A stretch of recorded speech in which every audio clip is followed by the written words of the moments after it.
बिस्मिल्लाहिर्रहमानिर्रहीम अस्सलाम वालेकुम।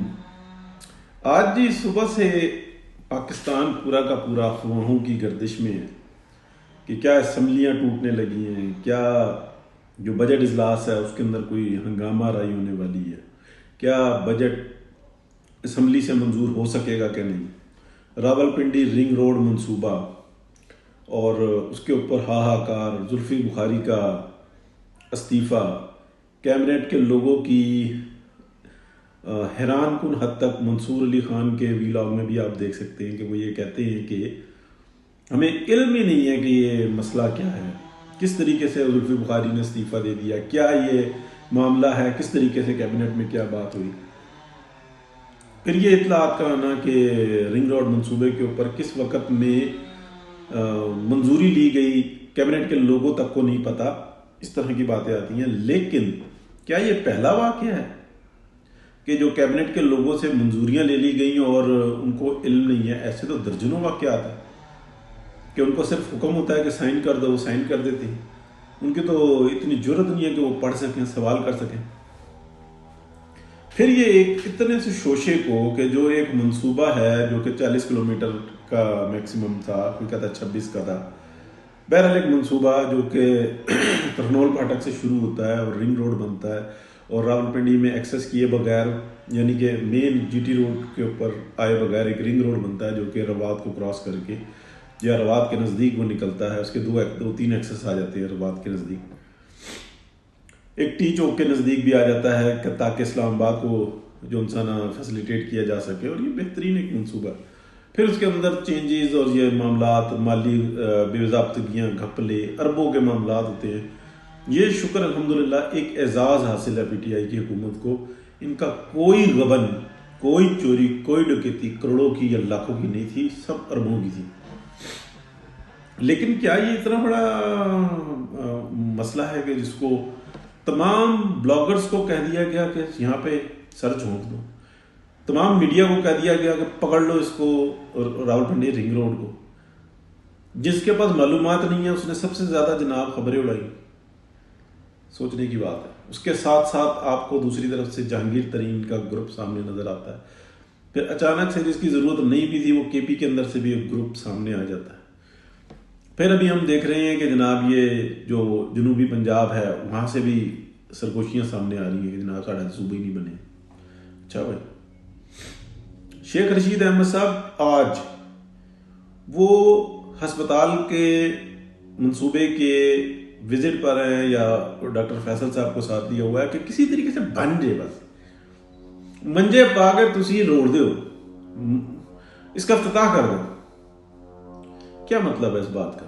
मतलब हॉस्पिटल बना ही नहीं है, उसके अंदर मशीनरी नहीं आई, इफ्तिताह कर दो, बाद में जनाब 400 बेड का हो जाएगा। फैसल साहब, डॉक्टर फैसल बाद में बता रहे हैं कि टोटल मंसूबा ही 200 बेड का कि जी 100 बेड भी चला दो, कोई एक जनाब इमरजेंसी चला दो, किसी जगह से जनाब ब्लड प्रेशर वाली जनाब मशीन लैके बीपी ऑपरेटर्स मंसूबे का इफ्तिताह कर दो। यार खुदा को मानो, ये क्या हो रहा है इस मुल्क के अंदर।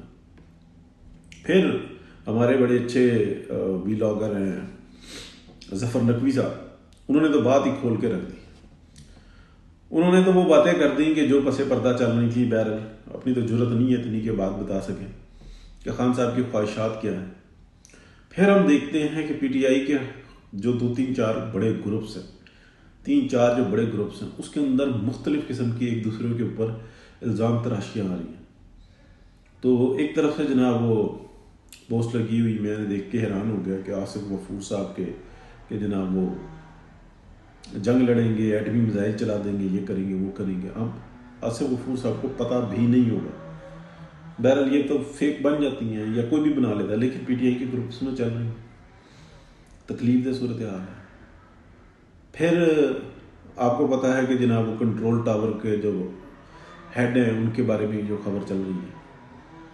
फिर दूसरी तरफ वो जो इस्लामाबाद वाली सरकार है उनके बारे में खबरें चल रही हैं। ये हो क्या रहा है?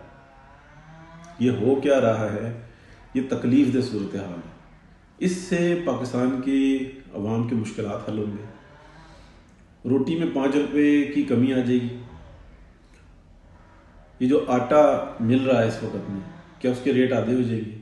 चीनी के रेट आधे हो जाएंगे, आधे भी हो जाएं तब भी बहुत महंगी है, तब भी महंगी है। जब 55 रुपए किलो चीनी थी उस वक्त में कमाई क्या थी? इस वक्त में जब डबल रेट हो चुके हुए हैं, इस वक्त में लोगों की कमाइयां क्या हैं? तो ये सारी सूरत हाल जीडीपी काउंट होती है।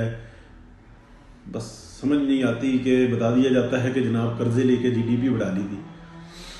मजमूई कौमी पैदावार, अगर एक तंदूर है उसके ऊपर जो रोटियां लग के सेल हो रही हैं ना, ठीक है, जो रोटियां लग रही हैं वो उसकी पैदावार है। अब वो तंदूर किसी ने कर्ज लेके बनाया हुआ है या उसकी ज़ाती मिल्कियत है, ये एक अलग कहानी होती है। ये कर्ज लेना या ना लेना होता है, लेकिन पैदावार कितनी बिनी, कितनी बिकी, कितना सर्कल आया, ये पैदावार है उसकी।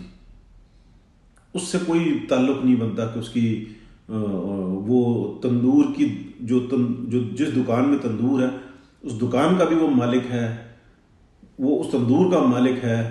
उसने आटा कर्जे पे लिया हुआ था कि वो सेल करके पैसे वापस कर देगा, या एडवांस में उसने पेमेंट करके जनाब अभी उसके पास मजीद आटा आना है, सरप्लस है उसका सरमाया।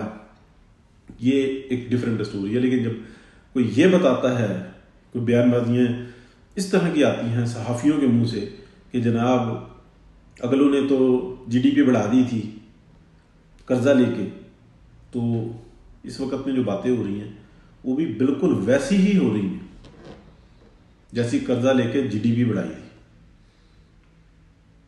मजमूई मुल्की पैदावार जो है वो जो बढ़ा दी थी कर्जा लेके, ये इस वक्त जो बातें चल रही हैं ना एग्जैक्टली कि शेख साहब कह रहे हैं अस्पताल का बस इफ्तिताह कर दो, बेड रखो और लगा दो मेरा नाम, नाला लई मंसूबा स्टार्ट कर दो। 3 साल हो गए हैं इस हुकूमत को आए हुए, तो वो कह रहे हैं कि बस स्टार्ट तो कर दो, मेरी फटी लग जाए किसी तरीके से। आपस में लड़ रहे हैं जनाब, वजीर गुजरा, शाह महमूद कुरैशी उधर पड़ गए हैं, वो ग्रुप बना के खड़े हुए हैं। और भाई जब ग्रुप बना दिया, पार्लियामानी लीडर अनाउंस कर दिया, तुम्हें इतनी जरूरत नहीं है पीटीआई वालों में कि उनको नोटिस जारी करें कि तुम होते कौन हो। वैसे तो बड़े सूल और तरीके की बातें करते हैं, टांगे कांप रही हैं। फिर जो मजीद इतलात थी जो पहले से चली आ रही थी, जो हम लोग तो सोशल मीडिया टॉक शो पे मुसलसल डिस्कस कर रहे थे कि कहाँ कहाँ पे कौन कौन सी मीटिंगें हो रही हैं। पाकिस्तान के अंदर ये जो हमारे इदारे हैं ना, इनमें चंद लोग हैं जिनके ऊपर एतराज़ है, मुहब्बे वतन लोग हैं। महसूस हो रहा है कि उन्होंने अपनी जिम्मेदारी का एहसास किया है। मैं इससे ज़्यादा कुछ नहीं कह सकता। बहुत शुक्रिया जी। अस्सलाम वालेकुम।